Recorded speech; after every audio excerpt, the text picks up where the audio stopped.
It feels like mystery, but it's all a part of God's great history. No creeper Christ.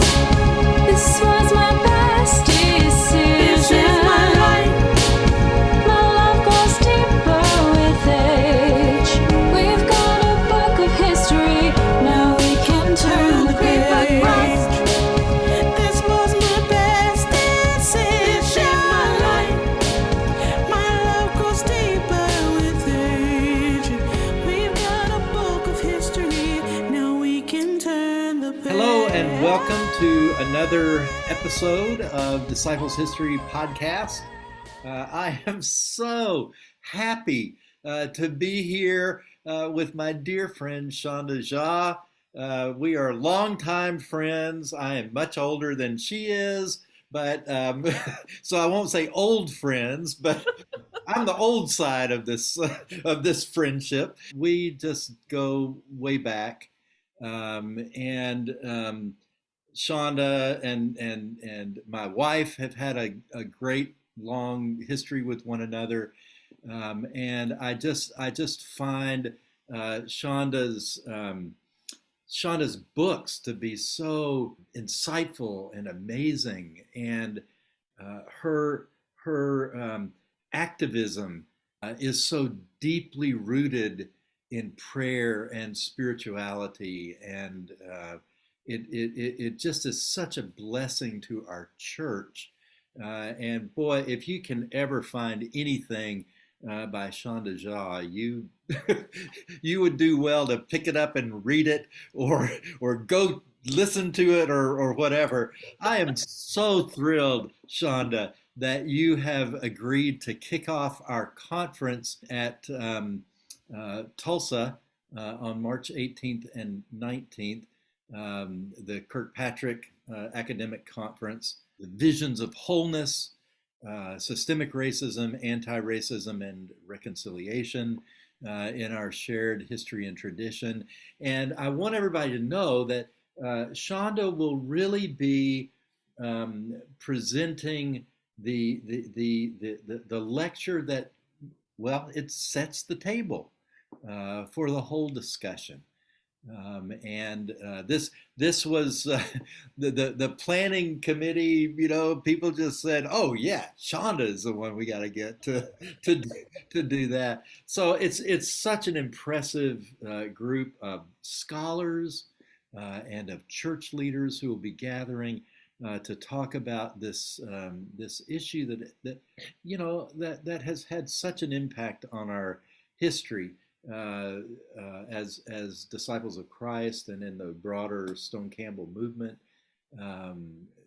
Sometimes we've been good on the issue, sometimes we've been not so good on the issue of white supremacy, but anyhow, I'm just so pleased that you're here. I'll say a couple of nice words about you after I let you get a word in edgewise to say hi to our group. Well, and I think you're really onto something, Rick, when you say, we were really great on some things and we were not so great on others. Because, I mean, the history of the disciples of Christ is the history of this country.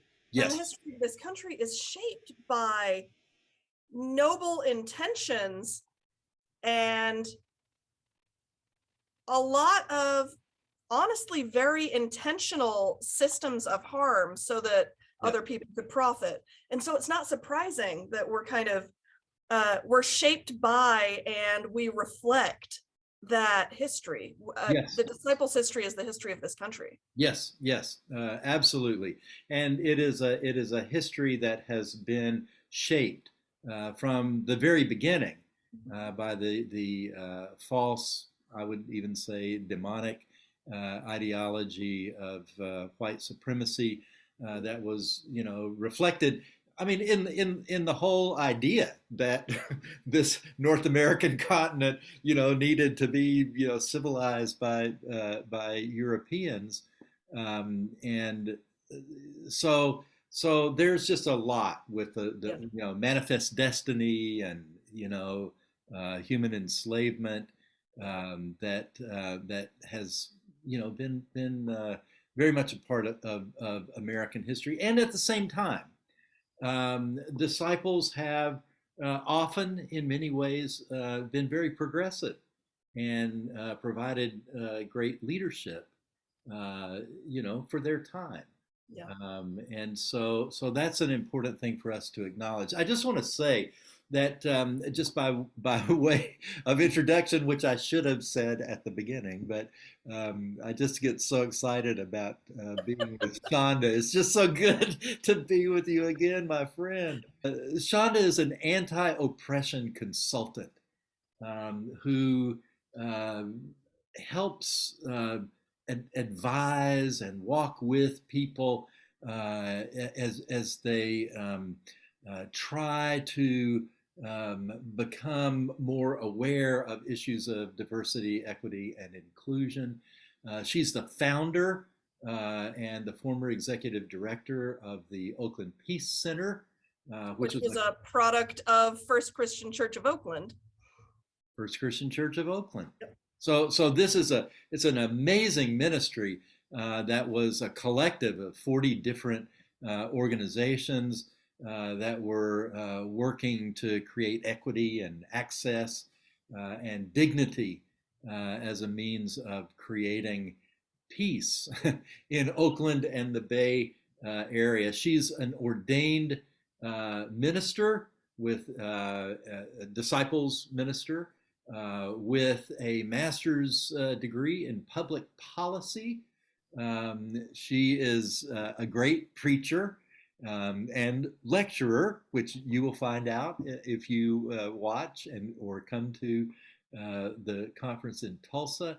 And she loves to hang out with friends over a cup of tea and a good story. And she's currently working on her 5th book for Chalice Press. The title of her presentation at our Tulsa conference is Looking Back to Look Forward. How the history of how disciples' history of race prepares us for our future. Yeah.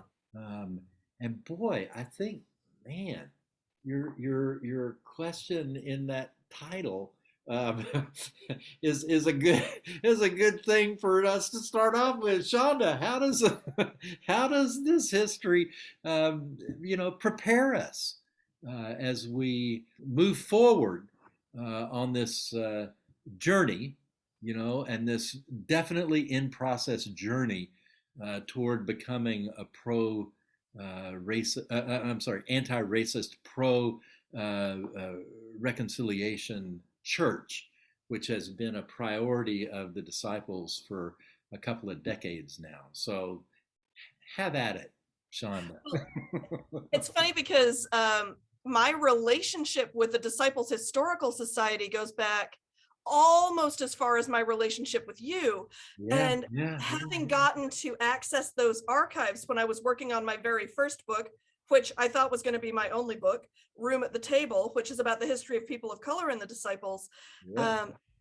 Those archives were just so amazing, inspiring to me. I remember calling our friend Joanne Bell Haynes while I was at the archives and saying, Joanne, I'm in love. And she said, I'm so excited. Tell me who. And I said, Jacob Kennelly.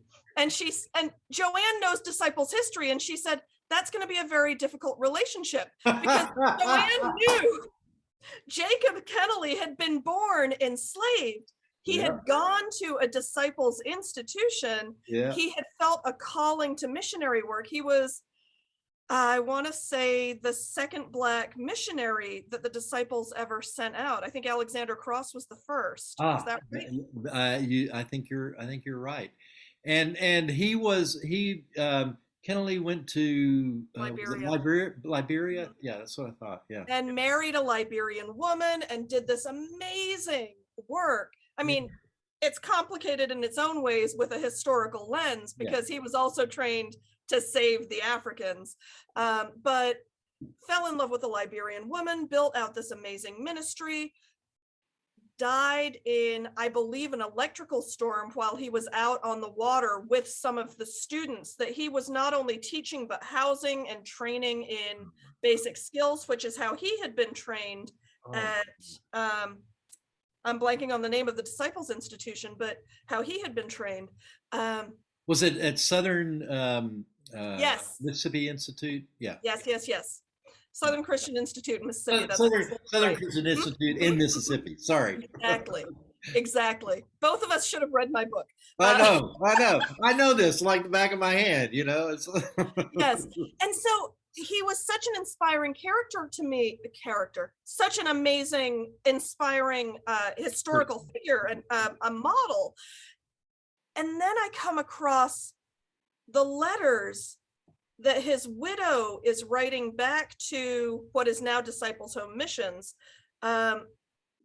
begging them to invest in this ministry so it can continue, and getting no response, even though she's given her whole life over to this ministry. And I think in our archives are captured these phenomenal heroes, and also the ways in which our institutions were built to preserve white institutional power. And so the way that we practiced lived the gospel and stood up against the gospel just mixed into the same stories over and over. And I think that's valuable for us to look at now, because our history is, like I said, the history of this country. And if we're not careful, our future as the disciples will also be the future of this country. But if we do this work well, our future can change the direction of this country. Yeah. And I think that's what matters, is we have this opportunity now to learn from both the great things, but also the limitations of our vision, things that we didn't see were unchristian because they were so American. Right. Like the exploitation of land, like the exploitation of labor, like the otherizing of foreigners, even though we were founded by foreigners. All of that, right? I think we have some great opportunities if we look at that history with an eye to how do we learn from it and do something bigger, different, better because of those lessons we were able to learn. Yes. Can you give us a little sneak preview of what else you're going to say when you kick us off in, gosh, now just a few weeks? We're not far away from it now. I know. I'm really looking forward to it. I've already got friends who have promised to take me out for Tex-Mex. What do you call Tex-Mex in Oklahoma, by the way? Well, I don't know. I think we call it Tex-Mex, but I'm not sure. Probably Southwest cuisine or something. Right. Whatever it is, I love it in Oklahoma, so I'm really excited. It's good. Good. So, I've been thinking a lot about the multiple narratives that happen as we look at westward expansion in disciples' history, right? Some of the greatest of our churches were founded because of our engagement with the land grabs, right? That happened in places like Oklahoma. And what's interesting is I feel like I have heard three different stories. I have heard from folks who are like, I was lucky, and my family was lucky enough to break out of the cycle of poverty by benefiting from access to land. Yeah. Because the poorest of people were the ones, by and large, who were participating in that. Because if you were doing well in Boston, why would you leave Boston? to go to Western Oklahoma. You know, so it really was poor folks who were like, I can't make it out there. Everything's set up against me because of the economic class system and the way it functioned on the East Coast, which was replicating a lot of patterns in Europe. This is my chance to actually be able to make it, to actually help my family break free of the cycle of poverty. So I hear those stories. And then I hear the stories of Black friends who said, even though my great grandfather was part of the military, was part of whatever it was, he was not allowed to get a plot of land during that during the westward expansion. And then obviously we hear from our indigenous family that was our land. Yeah. And we were forced off of it, and it was wrapped up in a narrative of no one is there, or at the very least, no one is there that we care about. Right. And so all of those stories are mixed up together, and all of them are true. And so I'm curious what that means for us as a denomination. And I think about that. I'll tell you what, I wish we were doing a dialogue presentation, Rick, because to put that in conversation with your area of expertise, I keep thinking Rick would be able to tell me how this connects with Tignath-Pileser. But to be able to connect that with the Exodus story, right? Yeah. Which is a story of liberation for everybody. And it's a story of liberation for Jewish people. It's a story of liberation for Black people. It's a story of land theft for indigenous people, because they relate to the Canaanites, the Moabites, you know the list better than I do. The peoples of the land. Yeah. And so I think in some ways we've replicated what we've been taught, because we've been told that that's actually a sacred way of being, even when it's not. And I think there are theological questions wrapped up in that history that explains why our ancestors did what they did. Yeah. And also invites us to ask the question, can we learn from our ancestors, our biblical ancestors? Yeah. And our recent ancestors. Now, I'm not sure how well that's going to go down, because with everybody talking about, not everybody, a very small group of people very loudly talking about the dangers of critical race theory, which is basically really what they're talking about is telling the truth about our history. I can't imagine what they're going to say about me being like, hey, what if the Israelites were being bad actors in Canaan? That might not go down any better. I'm not sure. But I think this is the great thing about being disciples. You were saying we have these great things in our history as well as these challenging ones. One of the reasons I became disciples very intentionally, very much on purpose, was because we're supposed to wrestle with the text. And we have this sense that the divine shows up in the space between us as we're wrestling with it. Yes. And I think that's one of the opportunities we get to reclaim. It's one of the things that makes us distinctive, not unique. I'm not going to say unique, but it makes us distinctive in that we have always taken seriously that regular people using reason, using faith, looking at the text and asking, but what else could it mean? Right. Is actually part of our heritage. Yes. The best part of our heritage. It is the best part of our heritage, and it is biblical. Even within the Bible, you see a kind of constant dialogue and a sort of learning that's occurring, at least in some of the biblical books, kind of an awareness of the limitations of even our own thinking about the way things are, even about God. I mean, there's the Bible is not offering the answer. The Bible is this sort of raucous conversation between folks over a long history who are saying, well, it's this, no, it's that, it's and kind of constantly adapting to history as it moves along. And I think that there's a real appreciation just for the ambiguity of things. Yep. And a sense that, yes, we are not totally bad. We are not totally good. We are a mixture, and our history is a mixture. And that's why critical in the critical race theory is so important. I mean, Yes. this is so biblical.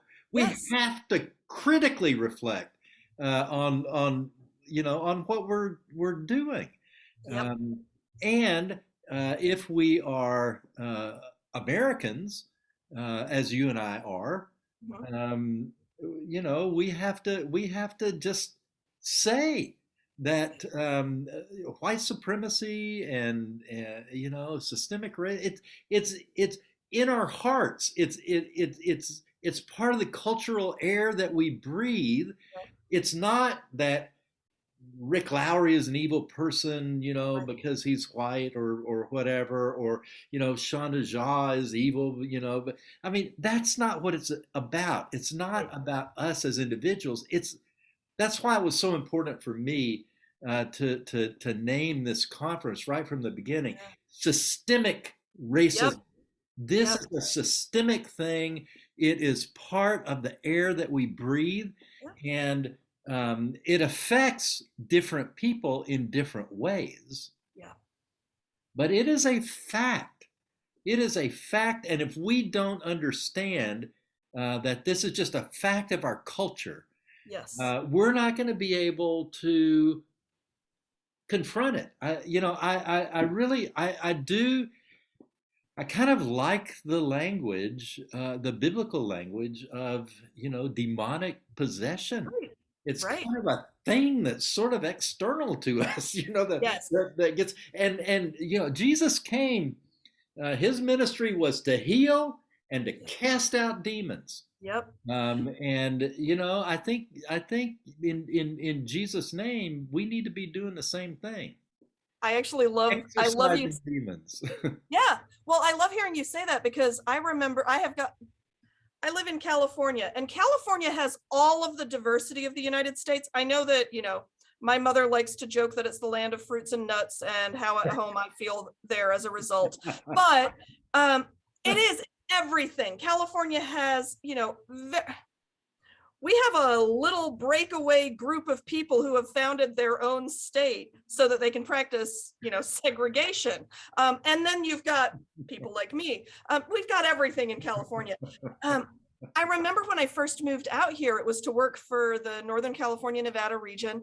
And one of the people on staff at the time, one of my most beloved teachers, she's one of my favorite people in our denomination, but she said, Shonda, y'all keep talking about sin, and I just don't understand what the point of that is. She had very much moved into that like post, that original blessing kind of framework Yeah, I that get it. Yeah. it's beautiful and powerful in a lot of ways. And I know what it is in response to. I get, Exactly. the way in which sin has been individualized and used to cause people not to love themselves. And that was her legitimate critique of it. And I was like, yeah, but the thing is, as long as I'm doing anti-racism work, I can't help but believe that sin is a very real thing. No. But it's a collective. I mean, and that's the thing that the Bible talks about over and over is the collective sin, not just individual sin. And I really do think one of the sins of this country is the active denial of systemic things being real, so that we end up having two different conversations. Even when you talk about systemic issues, when people hear you saying systemic racism, Rick, I know that they're like, why does Rick think I'm a racist? Even when you were very clear that's not what you're saying. Yeah, I know. That is what people are trained to hear. And it is an active, it's built into the DNA of this nation. And I think that's one of the things that has crept into, it's one of the things that makes our denomination a very American denomination, is how much that ethos is saturated into our self-understandings. Yeah. Yeah. Which is disappointing because we like to say that that's something that the evangelicals do and not us. But the reality is that sense of everything being individualized is very much what it means to be a white American. Yeah. Yeah.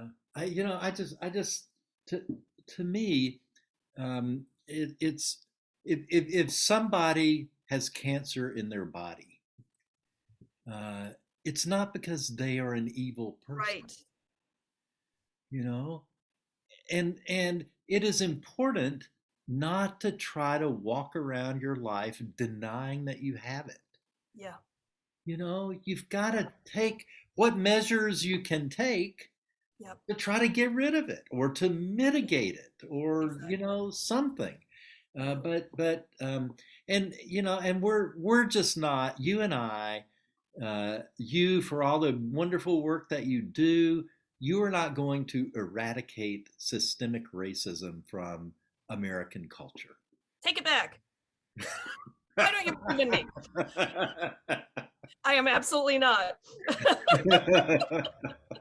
There are two I's in anti-racism, but neither of them have to do with me. Have to Yeah. do with it. That's right. That's right. That's right. It is a long term project. Generational. It is generational. It's going to take a long, long time. And it's going to be, two steps forward and one step back, or one step forward and two steps back. And, we're going to just have to keep going. I can't believe sometimes that we are having the kinds of arguments about things that we are today. I just thought, man, I thought we've Yes. done this. Why are we going? Why are we going back on this? Now, on the other hand, there are things that have just totally surprised me about. I remember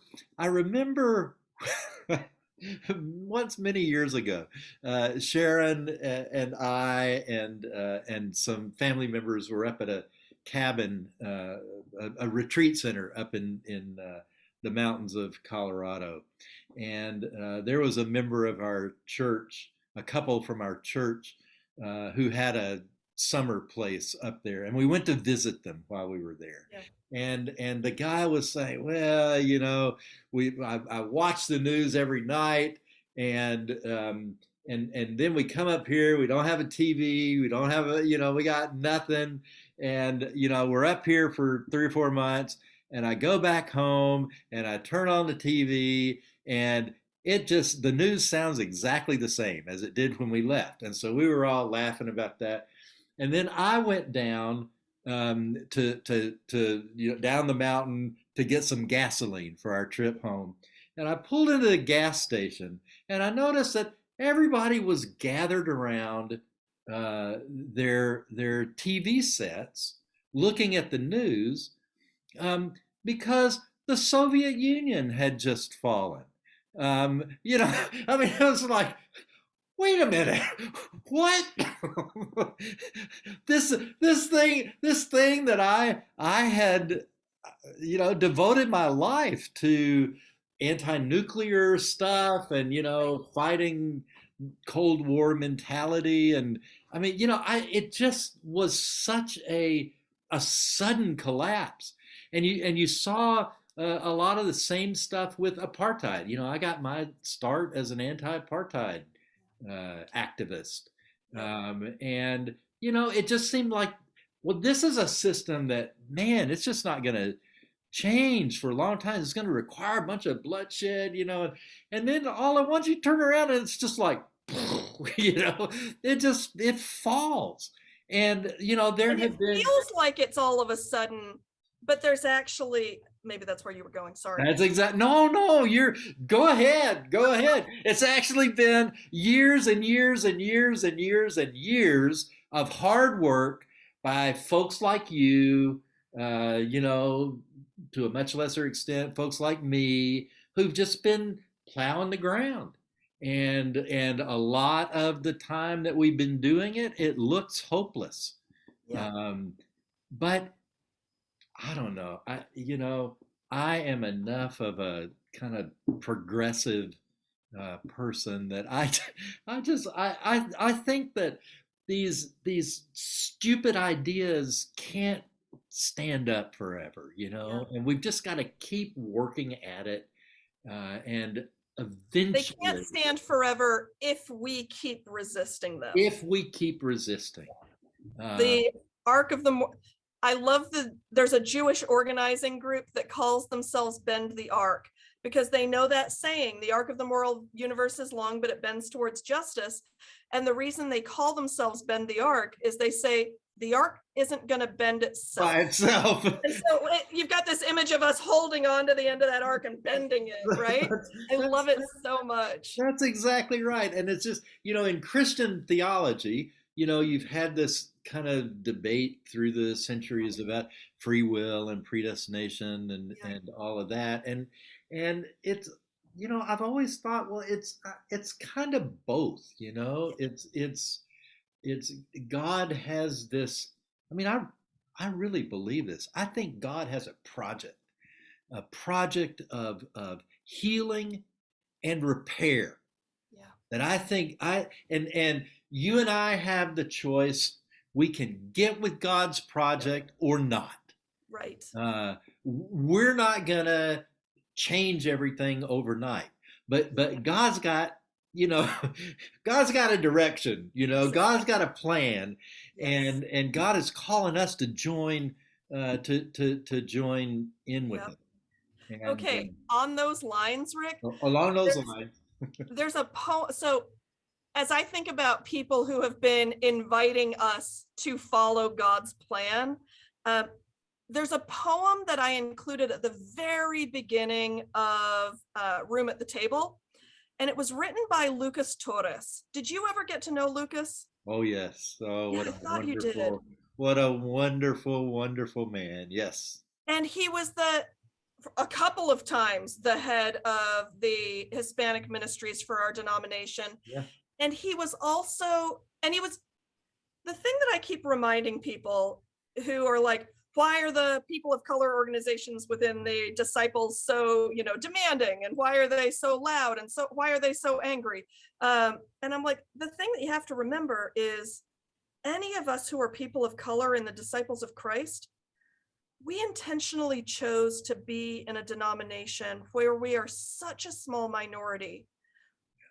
If we didn't love our white siblings, we would have found someplace where there were a lot more of us. Yes. You have to take our love of our white family as a given, and then any anger we express, any demands we make, they're because we love our white siblings enough to believe that our white siblings can do the right thing. Yeah. So Lucas was a great model of, he had such a vision for justice. He had such a vision for wholeness.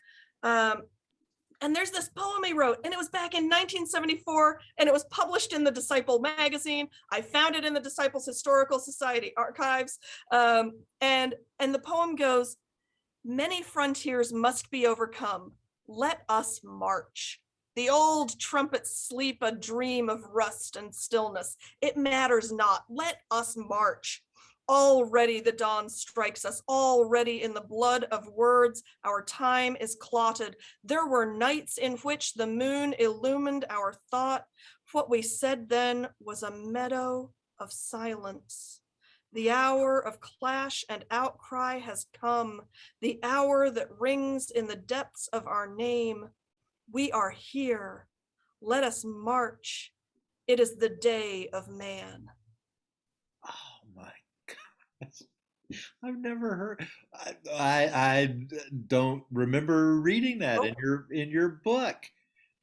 It's the Incredible. preface to the book. It's It is yes, so it's the kind of, beautiful. it's the pages you usually skip over in a It book. is that. Well, I guess that's true. Don't tell anybody though. I know, but what I love about that is, I mean, I think if Lucas were still with us, he would have been like, he would have found a different word instead es el día del hombre. He would have found a more gender inclusive word. But Course he would. otherwise, that's speaking to us today. It's an invitation from this amazing ancestor who loved us, who loves us, who's giving us the opportunity to get in line with God's plan from all those years ago, from 50 years ago, giving us a chance again. Oh, I love that. That's why I think you had asked me to explain the title, Looking Back to Look Forward, How Disciples' History of Race Prepares Us for Our Future. when you got disciples like that, Like Lucas Torres. Oh, I yeah, know. I know. Oh, what a great leader of our church. yeah, My gosh, he led our church in so many different capacities through the yeah, years. And oh, wow. That is fabulous.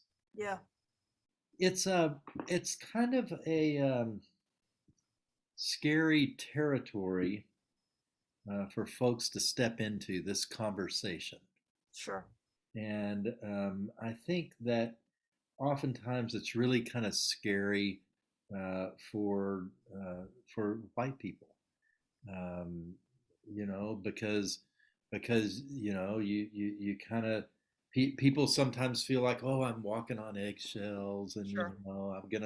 I want to say something stupid, you know, well-meaning in my heart, but I'm gonna say something stupid, and somebody's gonna call me on it, and um, you know, and it is risky Yeah. to do it, but we've got to, Yeah. you know. You Uh, know, there's and it so there's I do workshops occasionally on implicit bias or unconscious bias. And the undergirding theme is much like you were saying with racism, it's in the air we breathe. Um, Implicit bias is not something any of us can avoid. We're trained into things that we're not conscious yeah. we believe. That's the thing about implicit bias is you can't actually educate it away because it lives in the precognitive part of our brains. Um, but there are 5 scientifically proven ways of addressing implicit bias. And there's one of them that I actually think is really helpful for this conversation that you're lifting up is in the midst of, it can be a scary thing to take on this subject of race, and that fear of getting things wrong, the fear of being called out for that can be a real barrier for some folks. So the third scientifically proven practice in responding to implicit bias is when we catch ourselves in one of those precognitive biased thoughts. Those people are being loud, it's because they're from this race. Those people are cheap, it's because they're from this race. Whatever the biased thought Yeah. is. One of the practices we're invited into is to pause and imagine what it's like to be that person. Right.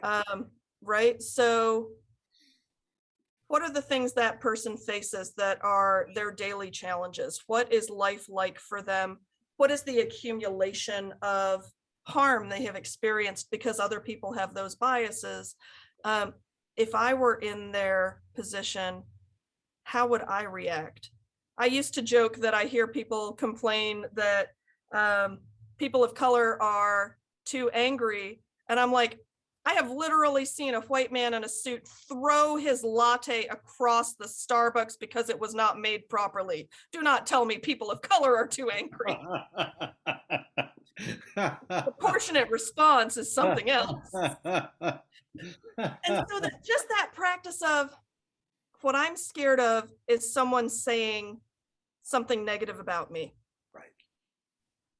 I wonder what the negative things are that person has heard about themselves their whole life before they get to the point of saying that to me. I think it's an interesting thing to sit with as a spiritual practice.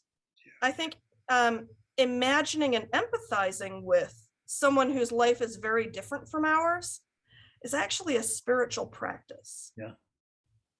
Yes. Yes, it is. And it's, I guess you could call it the spiritual practice of empathy. Yeah. Um, you know, feeling, feeling the pathos, entering into the feeling Yeah. of other human beings, because we Yeah. are connected. Yes. Your hurt is my hurt, and Yeah. I really so appreciate the disciples' emphasis on the table, coming around, Yeah. coming together around the table. Yep. In biblical tradition, and well, biblical traditions, like the vast majority of cultures in Absolutely. human history is a Yes. hospitality-based culture. And Yes. when people come into your zone of responsibility, you're responsible for them. You know, and actually, people don't realize it, but a lot of our laws, particularly our tort laws, Yeah. that break your leg on my property, I'm responsible. It's actually rooted in those ancient traditions of hospitality, that when somebody comes into your zone, they are responsible for your well-being, Yeah. which is why stories like the Sodom and Gomorrah story Right. is just so, Right. the ancient audience, they're hearing this story, and they're hearing about the people coming into the town square and having to sleep in the in the city part Right. because nobody invited them in. Right. So long before the active violence that they began to promote. Yeah. Yeah. Just the very Yeah. fact that they didn't say, "Oh, you're in our zone." I mean, from the beginning of that story, the Yep. the ancient hearer is saying, "Oh my God, what are these people?" Yep. That the strangers come in and they don't welcome them into their home. Yep. Who is it that finally extends welcome to them? It's Yes. you know Yes. it's the resident alien. It's the one who is not part of the uh, so it's Absolutely. and Actually, can I tell you the one, um I don't like to think of myself as a very diva-like writer, but the one grudge that I have held on to for, gosh, 14 years now, which totally makes me a diva, is the book Room at the Table. The title I wanted to use was To Eat at the Welcome Table. And the reason I wanted to use that, where that comes from. I imagine many of the people listening know where that comes from. It's an old spiritual. I'm going to eat at the welcome table, which is a beloved song in the Disciples, because it paints a picture of heaven that makes sense, because it is what we are trying to create here on earth as well, right? And the publisher at the time was like, no one's going to know what that means. And I'm like, I feel like all the people that I care about are going to know what that means, but he was not convinced. So I want to be real clear. That was not Brad. I am not back talking Brad. I know.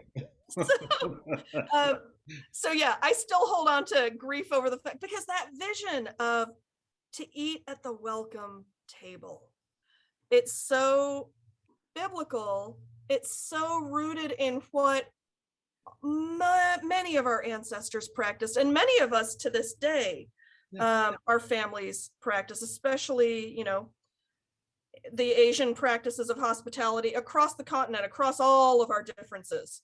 That notion of hospitality in the Middle East and Asia is palpable. North Africa, yeah, that's so baked in. I know that that's true for the rest of the continent of Africa, Central and South America, all of, so many places. That's what it means to be human, is how we treat guests. And in that exchange, and it is a mutual honoring. Yeah. Yeah, there are rules that the guest follows as well. Rules that the guest follows.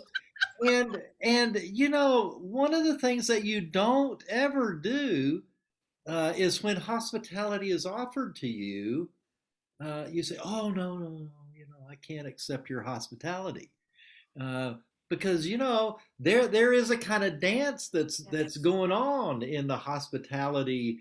It's like, I offer you hospitality, and in part it's a test. Yep. It's like, are you going to become part of my family? and therefore be responsible for the welfare of my family. Yep. Because strangers are always sort of, in culture, they're kind of it's ambiguous. People don't quite know, is this somebody that we should be welcoming in? Is this somebody who's going to cause us harm? Right. And so the act of hospitality is a kind of, well, let's see, if you sit at my table, and you share my food, Yep. you become part of my family, Yeah. and you therefore are forbidden from harming me. Yep. So it's a very practical kind of tradition, Yeah. and it is. I mean, it's a mutual thing. Yes. And so, in our travels around the world, when Sharon was Right. general minister and president, I mean, we just know, we knew that if you go someplace and somebody offers you something, you take it, Yep. which ain't always easy.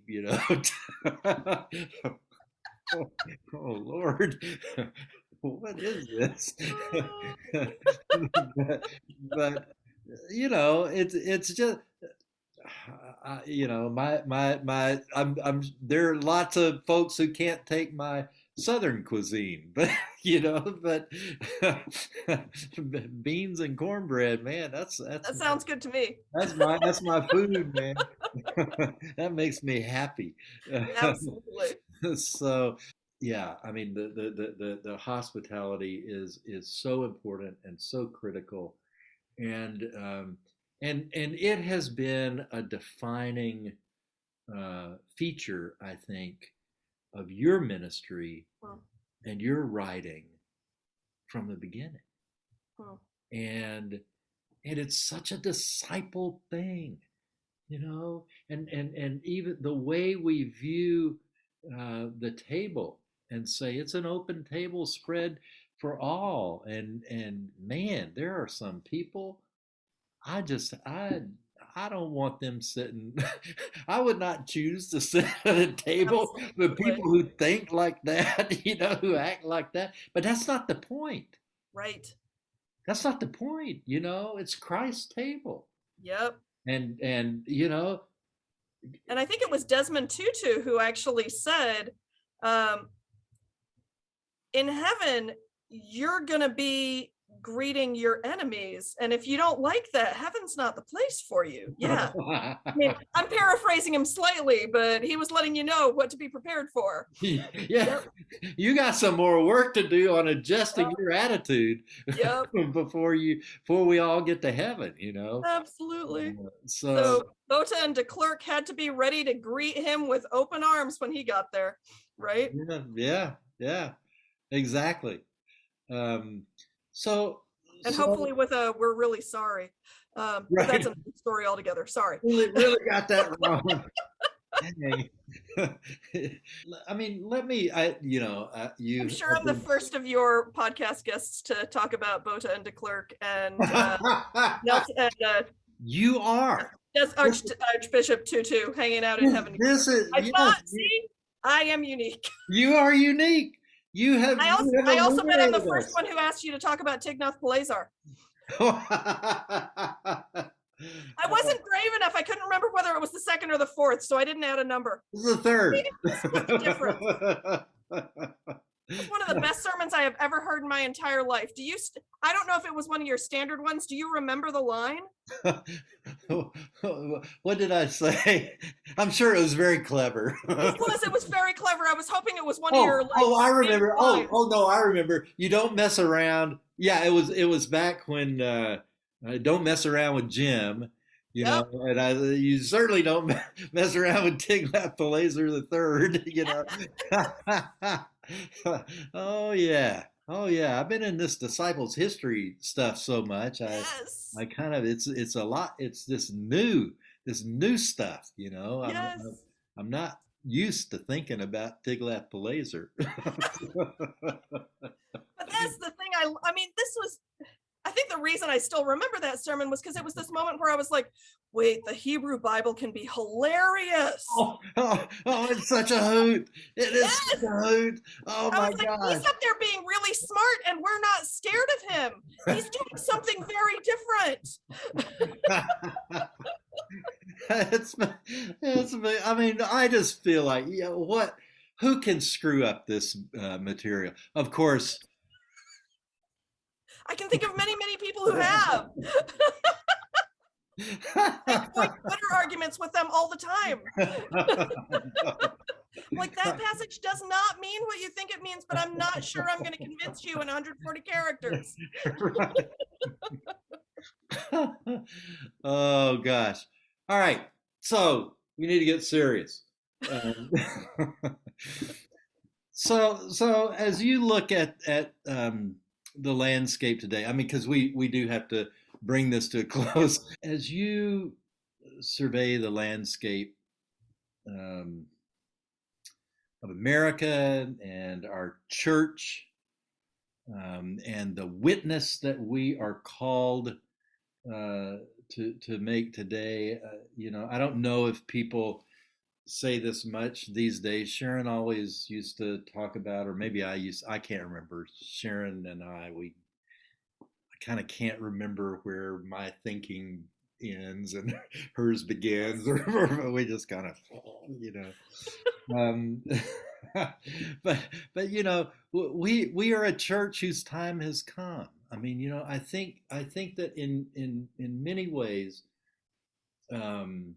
our commitment to grappling with the stories of Scripture and learning from them and rejecting them when they need to be rejected, and critical Bible theory, that's what, Yes. that's what I'm in favor of, and that we bring our mind and we bring our hearts to the Scripture and to the witness of the God who consistently has sided with those who are oppressed and poor and victimized by the systems of oppression, systems of empire, ultimately coming together in the healing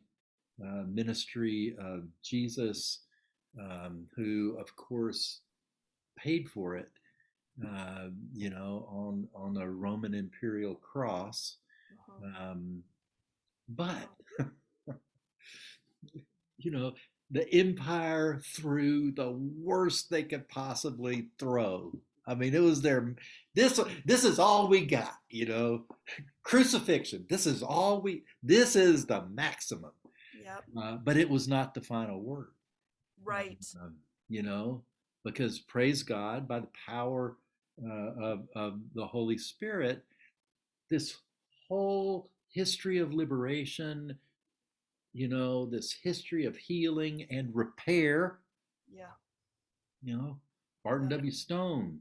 Yep. In 1835 was talking about reparations. Yep. Wasn't just talking about it, was doing his best to practice it. Doing his best to practice it, and he paid a really high price for it, ultimately. Yep.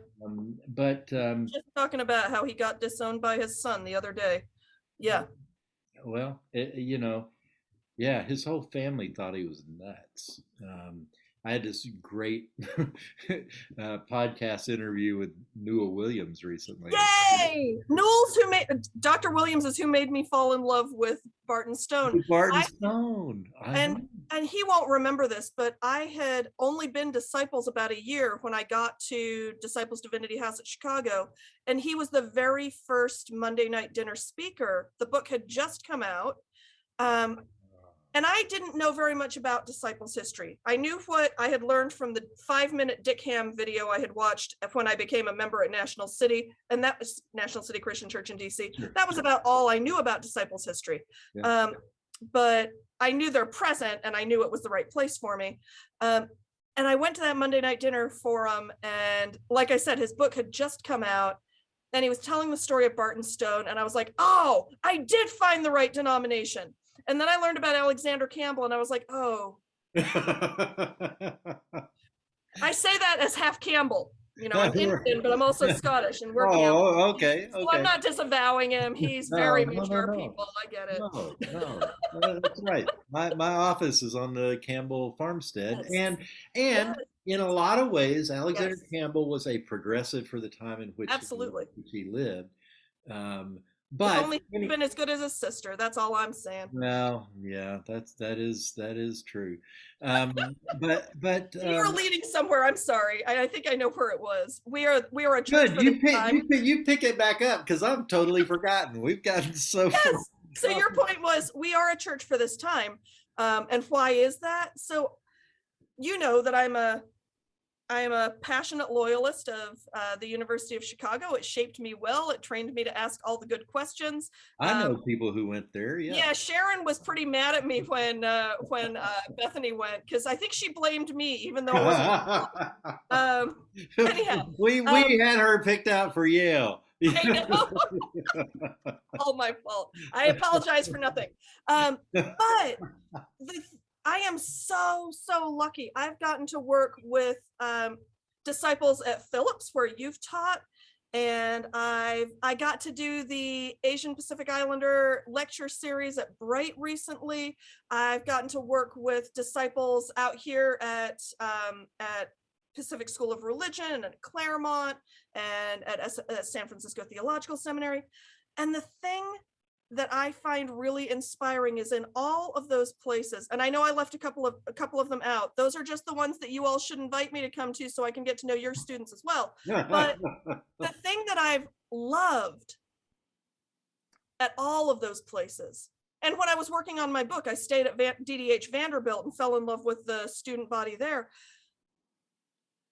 All of our disciple students are, when I was trained in history and history and thought, I was taught that there was a tension within all of disciples' history, and the tension was between reason and enthusiasm, right? Reason, which was very much Alexander Campbell, enthusiasm, which was very much Barton Stone. And my professor argued that enthusiasm had lost. And when I got into a local parish, I thought, nope, reason didn't win though.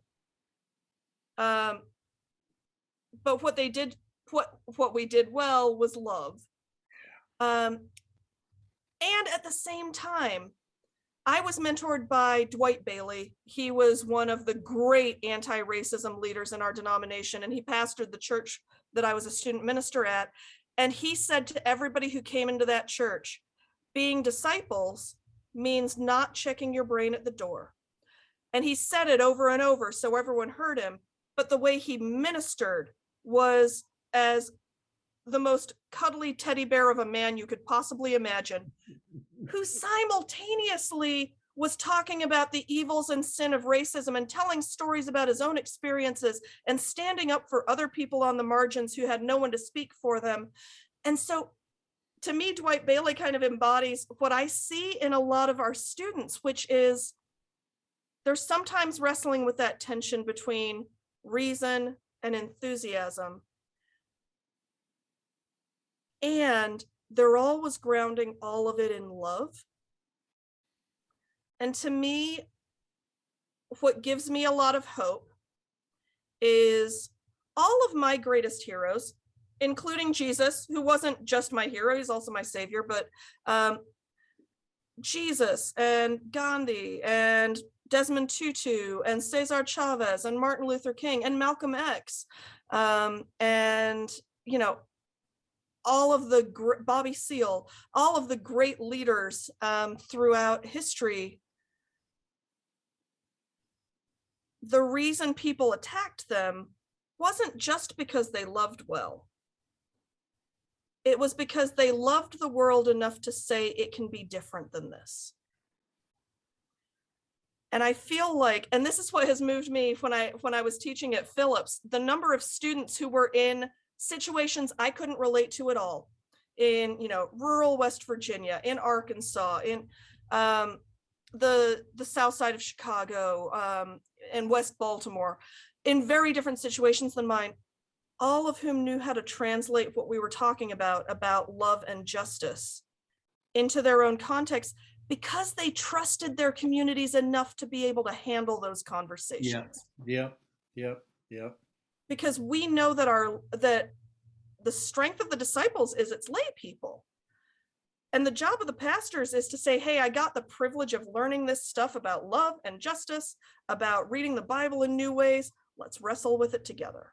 Yeah. And our lay people can, at their best, I'm not saying it always happens, but at their best, our lay people are disciples because they want to do that. Yeah. So for me, that's the hope and that's why the disciples are the church for this moment. It is so great to talk to you. I love having time with you. I wish we could do this over beans and cornbread. Well, I know. Come to West Virginia. Well, I'm not going to be here all that much longer, but come to Indianapolis, and Love it. I'll make you some cornbread and some pinto beans. I would really like that. And we can keep the conversation going. And whoever wants to join us can. Because we believe in hospitality. We do. Oh, God bless you in your important witness and ministry to our church. Tell me your website. What? Oh, sure. The How can easiest people way to find find me is withoutfearconsulting.com. Because that's how we should engage anti-oppression work. That is a wonderful and bold name. That is fantastic. Well, I look forward to seeing you in a few weeks. Although people will be looking at these podcasts long after that has happened. But one of the things we're going to do is publish a book out of this conference, and so folks can have a record, and these podcasts will be available. And I so appreciate the important work that you're doing. Likewise, Rick, always a fan. So grateful. Thank you so much, and God bless you, my friend. You also. Bye.